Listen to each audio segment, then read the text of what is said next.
दुबेरे गावातील माजी सरपंच ज्ञानेश्वर ढोले यांच्यावर काही जणांनी मारहाण केल्याचा आरोप करण्यात आला।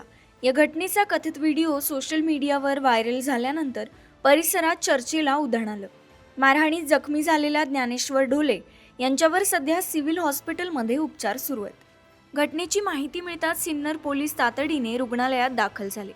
पोलिसांनी प्राथमिक पंचनामा करत घटनेची नोंदही घेतली आहे। या प्रकरणाचा तपास सिन्नर पोलीस स्टेशनकडून सुरू आहे। मला गावातून फोन आले की रस्ता खराब आहे, 4 रस्ता आणि खडी क्रेशरचा रस्ता तिथनं खनन म्हणजे वाळू तस्करी, वाळू म्हणण्यापेक्षा खडीचं काम, खडी क्रेशरमुळे तो रस्ता खराब झालेला होता।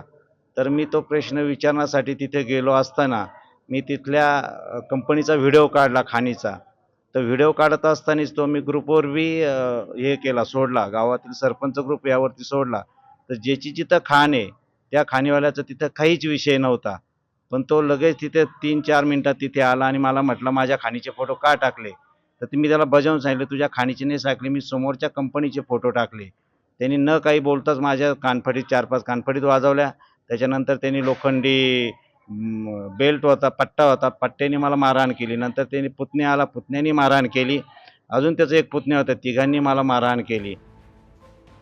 दरम्यान माजी सरपंच ज्ञानेश्वर ढोले यांनीही संपूर्ण घटनेबाबत आपली भूमिका मांडली आहे। या प्रकरणातील सर्व बाबींची सखोल चौकशी सुरू असून तपासानंतर नेमकं कारण आणि जबाबदार व्यक्तींविषयी अधिक माहिती समोर येण्याची शक्यता वर्तवली जाते।